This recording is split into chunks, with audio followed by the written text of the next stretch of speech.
Wala na po si Mayor.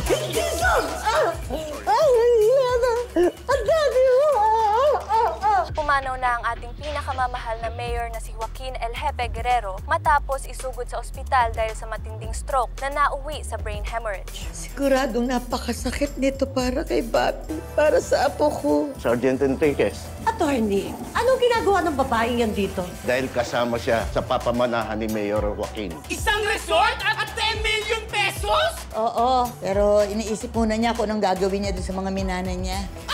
Si Mama Sondra! Pinatay! Pinatay? Ako, feeling ko hate crime to. Mama Sondra! Hindi ko alam yung pakiramdam mo. Wawalan ka ng mahal sa buhay. Tila walang bagay na makapaghahanda sa'yo sa klase ng sakit na mararamdaman mo. Sana magpakita siya sa akin kahit sa panaginip lang. Ay, te, may kakilala kami, psychic. Magaling yun! Si Madam Alma! Handa na po ba kayo, Nay? Hawakan mo yung mga kamay ko. Sabay tayong pipikit, ha? Randerson Misa, a.k.a. Mama Sondra. Isang gay performer sa isang comedy bar. Biruin ninyo. Bakla siya pero may anak siya, no? Bok, hindi naman porket bakla, hindi na pwede mag-anak. Yeah, madami ng ganun, di ba? Actually, tama ka. Anyway, meron siyang 16 stab wounds, lahat sa dibdib. 16. Dami nun, Bok. Malaki siguro atraso eh. Galit na galit yung gumawa sa kanya eh. Pero, base doon sa mga nakausap natin kanina, parang kaibigan naman niya yung buong barangay. Posible kayang hate crime to?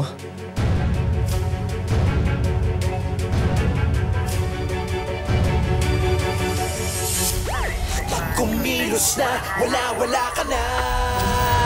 Takbo, takbo, saan ka tatakbo?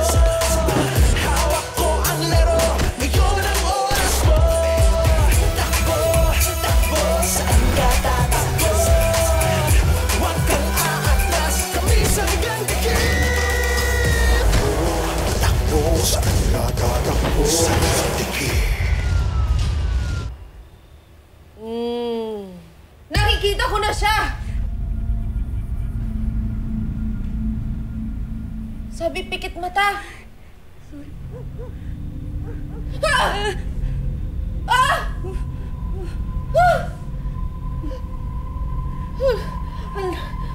Malapit na siya sa atin! Nararamdaman ko na talaga. Ito na! Ah! Mami?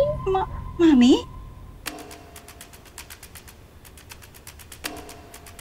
Nay? Ma? Anak! Ma? Anak! Anak! Mama? Mama? Anak! Mama, mahal na mahal ko po kayo, Mama. Mama, huwag niyo pong pabayaan ang sarili niyo. Oo, anak. Oo, hindi ko pababayaan ang sarili ko. Nasa heaven na po ako. Mama! Mama! Magbati na po kayo ni Lola. Sige, anak. Natapusin ko na yung hitbaan namin ng lola mo. Magpapatay na kami. Anak. Anak, kumusta ka na dyan? Miss na kita. Anak. Naalala mo pa ba, anak? Yung huling regalo ko sa'yo nung birthday mo.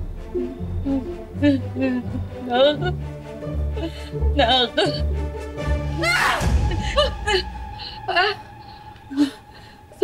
Ano nangyari? Nawala siya. Hindi na nakinaya ng katawan ko. Kailangan na ng dagdag bayad. Linda, kumuha ka ng tubig. Mahihilo ako. Sige, sige. Ang importante po, sapat na po sa akin nakausap ko yun. Magkano po yung bayaran? 5,000. 5,000.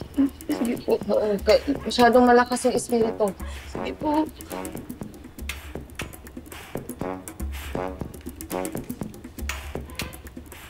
Ito na po.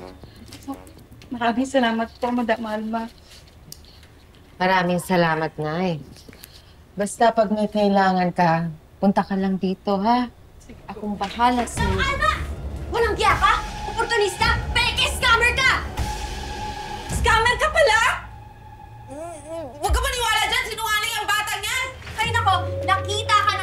ko, binibidyohan ka niya. Tsaka yung mga sanib-sanib mo, peke yun! Niloko mo lang kami! At hindi mo na ginalang yung Mama Zondra ko! Hindi totoo yan!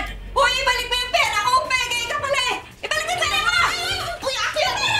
Pabalik mo ka! Tsaka mo yung pera! Ay! Ay! Yung pera! Ay! Yung pera ko! Totoo po yung kapangyarihan ni Madam Ann.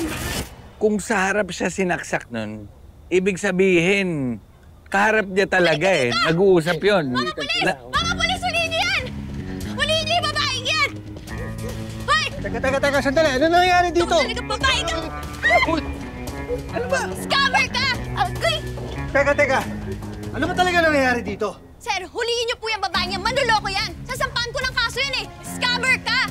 Kilabutan ka sana sa mga pinaggagawa mo. Sasampahan mo ko ng kaso? Baka ako magsasampa sa'yo. Assault! Nanunugod ka sa akin. Ang sakit kaayo. Teka. Di ba ikaw yung anak ni Mama Zondra? Opo, sir.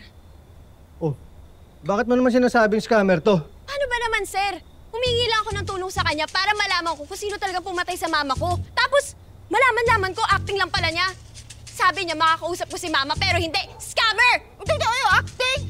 Anong sinasabi mong acting? May pruweba ka ba? Teka, sandali. Naguguluhan ako sa inyo. Paano sasabihin ni Mama Zondra kung sino pumatay sa kanya? Eh, patay na nga si Mama Zondra. Eh, sir, yun nga po yung modus ng babaeng yan. Nagpapanggap siya na sinasapian siya ng mga kaluluwa para makausap ng mga pamilya nila. Tapos, maniningil siya, sir. Scammer ka talaga, no? Manloloko. Kaya ikulong niyo po yan. Bok, mukhang galawang scammer to eh. Pati itsura, mukhang scammer eh. Mabuti pa. Makipag-areglo ka na lang dito sa bata. No! E di inaamin ko ng scammer ako. No! Okay. Dalawa lang pagpipilian mo. Isoli yung pera o hulihin ka namin.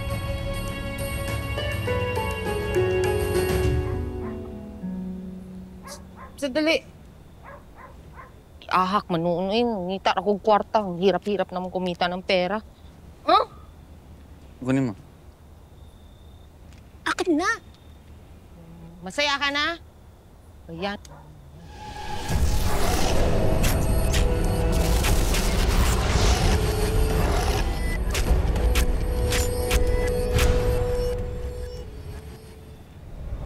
Uy. Okay ka lang?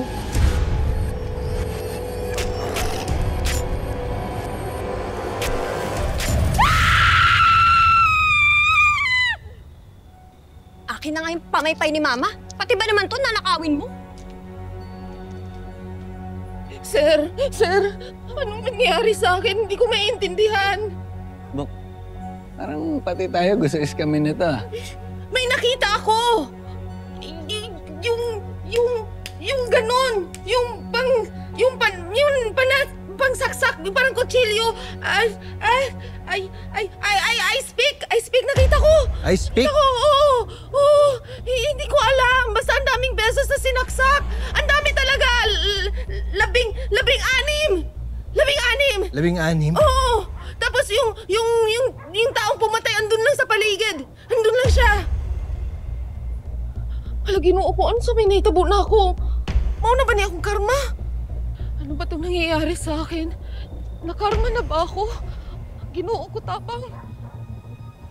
Bok, parang naisahan tayo nun ah. Nakalakad na lang ng ganun oh. Katakas na. Paano niyo nalaman?